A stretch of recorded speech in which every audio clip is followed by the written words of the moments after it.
వర్గీకరణ కోసం ఆగిన నోటిఫికేషన్, తాజాగా వర్గీకరణపై ఎక్స్-సభ్య కమిషన్ దాని నివేదిక వచ్చాక నోటిఫికేషన్, ఈలోగా అభ్యర్థుల సన్నద్ధతకు అవకాశం, నోటిఫికేషన్ ఇచ్చాక ప్రక్రియ వేగవంతం, న్యాయ వివాదాలు రాకుండా ప్రభుత్వం కసరత్తు అంటూ మెగా డిఎస్సి నోటిఫికేషన్ జారీకి మరికొంత సమయం బట్టే అవకాశం కనిపిస్తుంది. షెడ్యూల్ ప్రకారం ఈ నెల 6 నోటిఫికేషన్ విడుదల కావాల్సి ఉండగా అనూహ్య వాయిదా పడింది. ఎస్సీ వర్గీకరణకు సుప్రీంకోర్టు అనుకూలంగా తీర్పు వెలువరించిన నేపథ్యంలో డిఎస్సి నుంచే దాన్ని అమలు చేయాలని వచ్చిన విజ్ఞప్తుల మేరకు నోటిఫికేషన్ వాయిదా వేయాలని నిర్ణయించారు.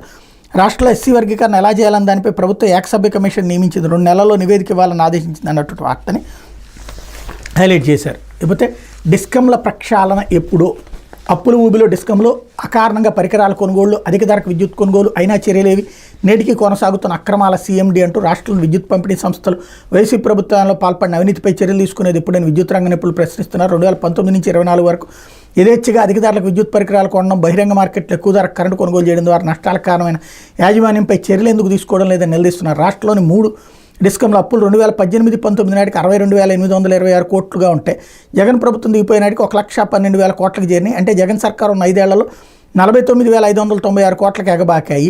పెట్టుబడి రుణాలు 2018-19 నాటికి 26,034 నుంచి 2023-24 నాటికి 66,042 కోట్లకు చేరినాయి. యాజమాన్య నిర్వహణలో అవినీతి అక్రమాలకు పాల్పడుతూ డిస్కంలకు తీవ్ర నష్టానికి గురి చేసిన వారిపై చర్యలు తీసుకోవడానికి కూటమి సర్కార్ జాప్యం ఎందుకు చేస్తోన్న ప్రశ్నలు తలెత్తున్నాయి. ఇదేందో నాకు అర్థం కాలేదు. ఇప్పుడు ఈ 62,826 కోట్లు 2019 నాటికే అప్పు ఉంది. అంటే అప్పుడు మరి అంతకుముందు కూడా అవినీతికి పాల్పడ్డారు వాళ్ళు. తర్వాత ఇప్పుడు చేసినటువంటి అప్పు 49,000 కోట్లే. మరి అప్పుడు ఇప్పుడు తప్పు చేసినట్టు అది అప్పు కదా తీసుకుంది. డిస్కంలు తప్పే ఉంది అందులో. అంటే ఏదో విద్యుత్ శాఖలో ఏదో చేయబోతున్నారు, దానికోసం ఈ కథ నడుపుతున్నట్టున్నారు. ఈ స్టోరీ ఇక్కడ అబద్ధం చూడండి ఎట్లాంటిదో. డిస్కంల అప్పులు 2018-19 నాటికి 62,826 కోట్లు ఉంది. జగన్ టైంకి ఇంకొక 49,596 కోట్లు అప్పులు చేశారు. అదే కదా జరిగేది. మరి ఇంతకాలం ఏం చెప్తున్నారు? అప్పులు అప్పుడేమీ లేవు, ఇప్పుడే అప్పులు పాలయ్యారు అన్నటువంటి.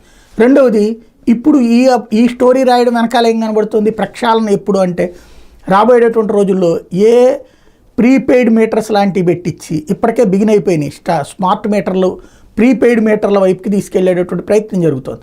తద్వారా భారం తెలియకుండా చేయటం. ఫర్ ఎగ్జాంపుల్, ఇప్పుడు మీరు ఇదివరకు పెట్రోలు రూపాయి పెరిగినా 2 రూపాయలు పెరిగినా ప్రజలకు ఆగ్రహం వచ్చేది. ఎందుకు? లీటర్ చప్పును కొనేవాళ్ళం.